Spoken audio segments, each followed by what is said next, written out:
Hello, everyone. I'm Jason from AnonymousRetailer.com. Welcome to our first episode of the Anonymous Retailer Podcast. Today, we're covering our Q1 2026 retail outlook, selective consumers, quiet pressure, and being worth the trip in a tight, bite-sized recap.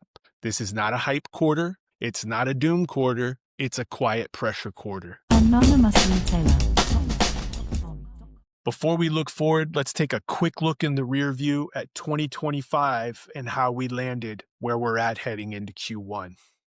Politics and policy. 2025 was defined by political uncertainty and trade volatility. Tariff pressure never fully cleared. It stayed embedded in landed costs, pricing decisions, and margin math all year.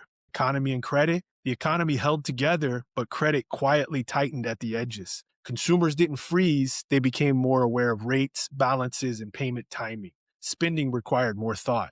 Consumer mood, shoppers adapted. Spending didn't disappear, but friction increased. Fewer impulse buys, longer consideration cycles. Value had to be clear, justifiable, and defensible. Technology shift. AI quietly rewired shopping behavior. Discovery, comparison, and filtering increasingly happened before a shopper ever clicked a link or walked through a door. Holiday performance, holiday sales did land. U.S. retail spending grew roughly 4% in 2025, led by electronics, apparel, and continued e-commerce strength. Shoppers showed up and spent, but growth was narrower than the headline suggested. Many specialty retailers exited Q4 inventory uneven, operationally tired, and with tighter cash visibility than top-line numbers implied. And that brings us to Q1 2026. Q1 doesn't start cold, it starts clarified. Let's jump into 5 things to keep your eye on in the coming months. Number 1, the consumer isn't weak. They're ruthlessly selective. Spending continues, but through fewer, more intentional purchases. Consideration cycles are longer. Utility, longevity, and emotional justification matter more than ever. Middle-tier categories remain the danger zone.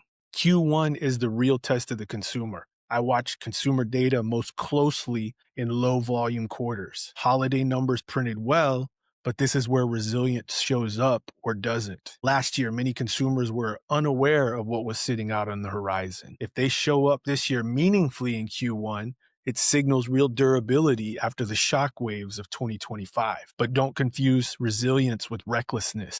This is still a proceed with caution environment. Keep supply lines tight, let velocity, not optimism, create opportunity. Number 2, Q1 is a low noise quarter with quiet pressure. Q1 isn't stacked with high volume shopping moments. Winter is in full effect. The holiday hangover lingers into January. Spring goods won't land in force until February. Traffic doesn't disappear, it thins out. What that really means is less margin for error. Every interaction matters more. There are fewer chances to hide mistakes behind volume. Every decision shows up faster. Yes, we have President's Day, Valentine's Day, and spring break on the calendar in Q1, but this is still a precision quarter, not a volume quarter. Number 3, AI owns discovery, comparison, and filtering. AI isn't inspiring shoppers, it's screening for them. Before a customer ever visits, they've already discovered alternatives, compared pricing, specs, and filtered out what isn't worth the trip. There's a new term floating around, answer engine optimization. It sounds like SEO, but it's built for chatbots, not search boxes. We're entering a moment similar to the mid-2000s when Google started edging out the yellow pages. Back then, everyone suddenly had a phone book in their pocket. Now, everyone has a chatbot in their pocket. So the question is, how do you stay competitive? Clear product descriptions, obvious use cases, clean pricing logic, clear differentiation.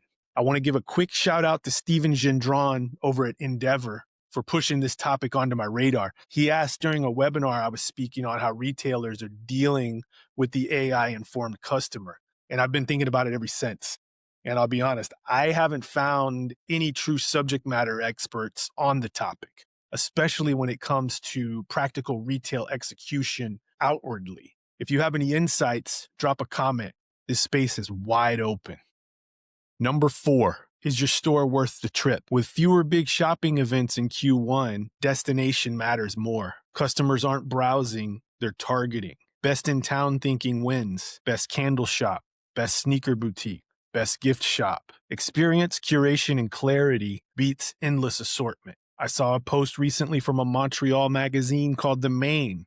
They were covering the opening of the new Empire Skate Shop in downtown Montreal. It's a 26,000 square foot store. Anybody that knows anything about the skateboard business, 26,000 square feet is gigantic. But there was a quote that stuck out to me. It jumped off the page, and it stated, physical retail isn't dead. It just needs to be worth the trip. And that's the question every retailer should be asking. What motivates someone to get in the car, hop on a train, ride a bike, or walk over to your store? We've written about this before at Anonymous Retailer. The 3 most impactful marketing resources a retailer possesses: the quality of your assortment, the quality of your staff, and the customer experience in your store. Those 3 points are worth their weight in gold in making the trip worth it. Number 5, cash flow visibility tightens after the holiday sugar high. Holiday revenue can mask early year reality. Returns, credits, and delayed invoices cloud visibility. Q1 is when the cash flow test quietly begins. This quarter is a swirl of opposing forces. Revenue decelerates after December highs. Cash gets pinched as Q4 bills come due. Inventory decisions from last year suddenly show their true colors. For many retailers, this is a cold wake-up call. Q1 is when the bills show up. Okay, that was our 5 topics that specialty retailers could be staring down as we head into Q1 2026. The consumer isn't weak, they're ruthlessly selective. Q1 is a low noise quarter with quiet pressure. AI owns discovery, comparison, and filtering. Is your store worth the trip? Cash flow visibility tightens after the holiday sugar high. Q1 may or may not make the year, but it quietly decides how hard the rest of it feels. If this episode was useful, share it with another retailer. Drop a comment in what Q1 pressures you're seeing and feeling, and subscribe to anonymousretailer.com for more retail therapy for retailers. We'll see you next time. anonymousretailer.com